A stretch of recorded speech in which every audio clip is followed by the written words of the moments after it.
the Chief of Staff of the United States Air Force opens up a nearby base to new recruits, to try to get some new recruits for the Air Force. So he's walking along the base, and he sees a couple of twin brothers who have wandered onto the base. Apparently, they want to enlist. So he goes over to the two twins, and he says to the first one, he says, "What do you do, young man? What skills do you bring to the United States Air Force?" He says, "I pilot." "Ooh, pilot. Okay, very good. Sign him up." He says to the next brother, "What do you, young man? What do you do?" He says, "I chop wood." He says, "You chop wood? Well, this is 2020. The U.S. Air Force doesn't need people to chop wood." He says, "But you hired my brother." He says, "Yeah, because he's a pilot. You chop wood." He says, "Well, heck, if I don't chop it, he can't pilot." Okay. Anyways, you're going to see, you're going to see why I told that joke. Anyways, this week's parsha, Parshas Emor, is speaking to the kohanim, to the priestly class, about many things that apply to them. But one of them is about the consecrated foods. Specifically, what we're going to study about right now is terumah, the donation or the portion of the agricultural yield that is given as a gift to the kohanim. So we read, "V'chol zar lo yechel kedesh." No non-kohen may eat of this consecrated food. V'chohen ki yikne nefesh kinyan kaspe. However, if a kohen acquires a soul as a monetary acquisition, we're talking about slavery. Yes, not PC to speak about it, but the institution of slavery does exist in the Bible. So if a kohen acquires a servant, hu yechel bay, he may eat of this consecrated food, as well as, like the verse finishes, "V'yilid beisei hem yechlu balachmei," also those who are born into the kohen's house, meaning his family as well. So, in other words, a kohen may eat terumah, and not only the kohen, but also what's relevant for our discussion, the servant of a kohen as well. By the way, this doesn't just apply to terumah. This verse is speaking about terumah, but also it applies to the other sacrificial meat, the portions of the korbanos that a kohen does eat. You might recognize from the words that we say every morning prior to Shachris, to the morning prayer. We say the Mishnah, Ezeu Mekaymen. What are the places of the sacrifices? And over there it enumerates how various sacrifices, nechol lekehanim, lenesheim, v'levnehem, v'lavdehem, which literally means may be eaten by the kohanim, by the priests, their wives, their children, and their servants. So this ulavdehem and their servants, that's what we're talking about here. So here's our question.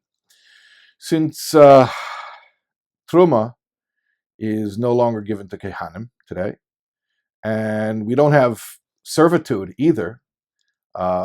So what's the significance for us of learning this law, that the servant of a kohen is allowed to eat terumah? And what does this have to do with a pilot joke? So let me seemingly change the subject for a moment and ask a question. Basic Jewish ritual. Blessings on food. Okay, why? Why do we do it? The Gemara says, the Gemara in Brachas, which is an entire tractate about blessings, the Gemara in Brachas, Daf Lamed Hey Omid Aleph, Kol hanene min ha'elam hazeh blei bracha. Anyone who partakes of and derives benefit from this world without reciting a blessing, mo'al, he commits the prohibited act called me'ila, or misappropriation. It's a specific term which really means to misappropriate consecrated resources. So for instance, like if somebody dedicated an animal to be a sacrifice, and then later on he changed his mind and he just used it for personal use, that's called misappropriation. He's moyel behektish. He misappropriates consecrated resources. Or if somebody would go into the Beis Hamikdash, into the Holy Temple, and they would take out the kalim, the klei the ministering vessels, and bring it home and use it as dishes, chas v'shalom. So that would also be, he's moyel behektish, he's misappropriating consecrated property. So so the Gemara says that anyone who partakes of this world and derives benefit of this world, and he doesn't recite a blessing beforehand, it's like he's doing this sin. He's misappropriating for personal use consecrated property. The point is that LaHashem ha'aretz laya, that to Hashem belongs the world and everything in it, like we say in Tehillim. So taking anything without a blessing, it's like misappropriating holy property for personal use, like lahavdil, but like a politician who gets in trouble because they find out that he was using public funds to pay for his his personal family vacations, sort of like that. But we need to understand something here. It doesn't say that eating without a blessing is like stealing. It doesn't say it's like stealing here. It says it's like misappropriating holy property. And there's a big difference. There's a big difference between the two. If eating without a blessing is like stealing, then making a blessing is like asking permission first so that it won't be stealing. It's like you see your neighbor using your lawnmower. You say, hey, did you ask first? That's called stealing. But if he comes over and says, hey, can I use your lawnmower? Okay, fine. All right.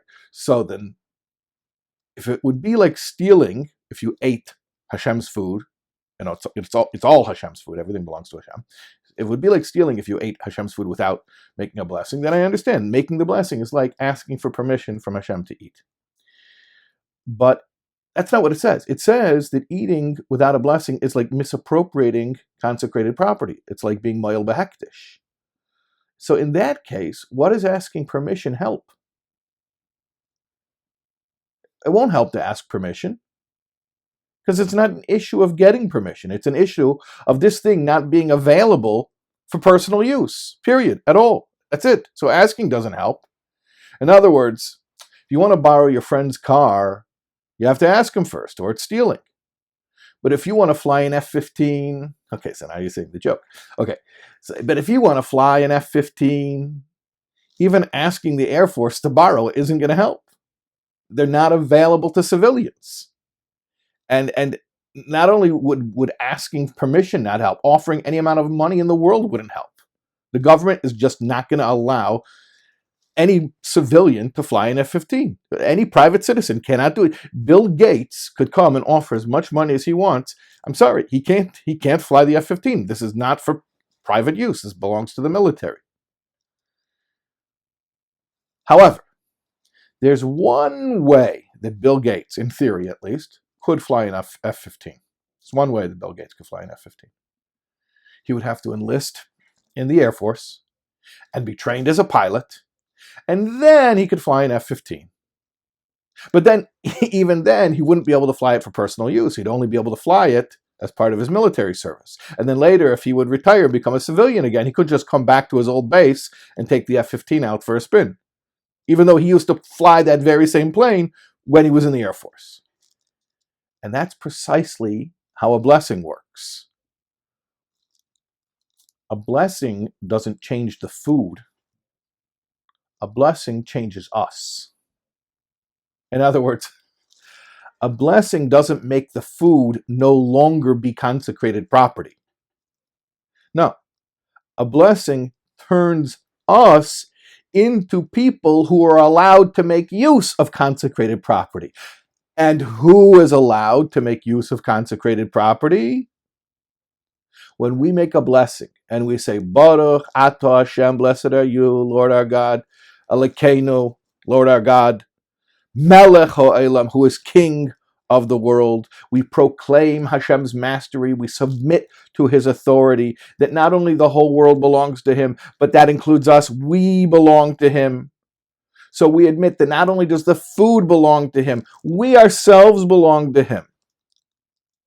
So in other words, the food doesn't belong to us before we make the blessing, and the food doesn't belong to us after we make the blessing. It never belongs to us. It belongs to Hashem the whole time. Just that by making the blessing, we proclaim that we too belong to Hashem. And in this way, as servants of Hashem, like the servants of a kohen, we may partake in foods that are off limits to regular people. So when we make that bracha, we make that blessing, we become Hashem's servants. And now we can make use of that which is normally off limits. We can enlist in the Air Force and fly the F-15. There's a well-known story about the holy Reb Elimelech Mlezhensk. He had a friend, a colleague, who once came to visit him. And this visiting scholar was also a Talmid Chacham, but he hadn't achieved the holiness of Reb Elimelech. So the friend says, tell me please, we're both scholars, yet you reached such a high level compared to me. Explain to me, what is the difference between you and me? What do you have that I don't? So Reb Elimelech says to him, he says, let me ask you, when you want to eat an apple, do you make a bracha first? He says, of course I do. What's the question? Reb Elimelech says, so that's the difference between me and you. You see, when you want to eat an apple, you make a bracha. When I want to make a bracha, I eat an apple. Think about it this way. We don't make blessings so that we can eat apples, so that we can have permission to enjoy some of this world. That's not the purpose. That shouldn't be the way that we look at it. No, not at all. We make blessings because of the incredible connection to Hashem that it affords us. Because with every blessing that we make, we change our status. We get to proclaim that Hashem is Elokeinu, our God, Melech HaOlam, King of the world, and that we belong to Him. And in that space of self-transformation, where we proclaim that we are His servants, then we get to make use of His resources as well. But the purpose of the bracha is not to be able to make use of Hashem's resources, not to be able to get permission, let me have the apple because I want to have an apple. That should not be the intention. The intention should be that I want to belong to Hashem, I want to put myself into that state. And then automatically what happens, of course, the avid of the kohen's servant, can also eat the consecrated property. So here's the way to look at it. Are we such holy people? Are we kohanim, so to speak? Maybe not. But we can be avdei kohanim. We can be the servants of the priests. That means we can submit to a higher authority. And by the way, I want to mention, this is a little bit Kabbalistic here, but there are different types of servants. Kabbalah and Chassidus explains that the difference between an Eved Ivri and an Eved Canaani, a Hebrew servant and a Canaanite servant, halachically there are differences, but I'm saying spiritually, they're describing two different levels of the service of Hashem. An Eved Ivri is a more of a refined level, more spiritual level. That's where we submit to Hashem, but we submit to Hashem with more of an emotional motive, meaning we feel avas Hashem, yiras Hashem, we feel the love and the awe of Hashem. Eved Canaani is a lower level. Eved Canaani, a Canaanite servant, is a level where we submit to Hashem purely out of Kabbalah's oil malchus shamayim, acceptance of the yoke of the kingdom of heaven, where we're not feeling the love, but we have the discipline, and we submit, we surrender to authority. So Eved Canaani, Canaanite servant, is spiritually the lower level. But here's the thing. Halachically, which kind of servant of a kohen is allowed to eat the foods that can only be eaten by a kohen? Not an Eved Ivri, not a Hebrew servant of a kohen, only the lower level. the Eved the Canaanite servant. So what does this show us? That when we become servants of Hashem, so to speak, by proclaiming that He is Elokeinu, Melech HaOlam, He is our God, and He is the King of the world, and we belong to Him, what level are we doing that from? From the lower level. We're not such holy people. We're not such lofty people. But when we want to submit, that means when we want to just give our will over to Hashem, at least on the behavioral level. I can't give you my heart. I can't promise to feel love and awe the way I ought to. But I can give you my behaviors. I could submit. I can say, I work for you. I don't work for myself. When we do that, all of a sudden, an interesting thing happens. Now, Avdei kohanim can eat from the hekdesh, from the consecrated foods. So, with that, just that desire to want to commit ourselves, even if the only desire we have is sheer willpower. I'm not feeling the love. Maybe I'm feeling other loves. In fact, I feel I have desires for things of this world, and I have a misplaced respect and awe and reverence for things of this world. And yet, I have the discipline to say I want to subjugate myself to Hashem, and that makes me like the Eved, specifically an Eved Canaanite, a Canaanite slave, and now I can eat the hekdesh. I can partake of His world.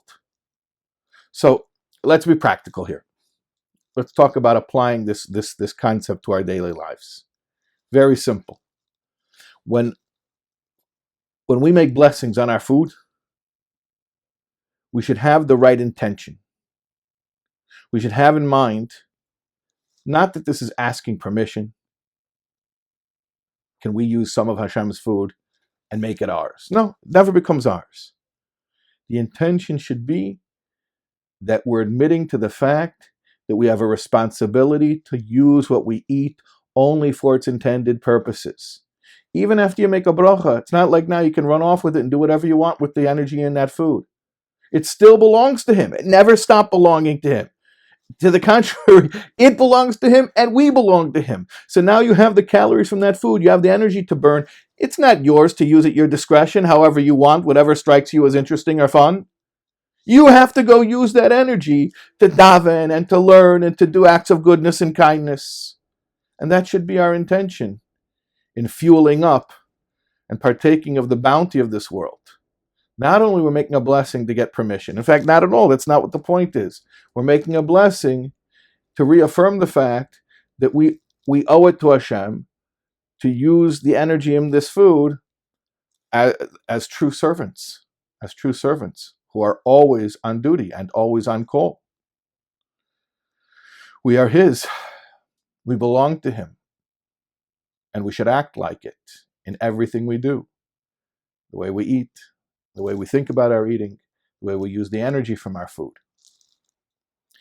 And when we have that in mind, then every meal, every snack, every cup of coffee becomes a spiritual experience.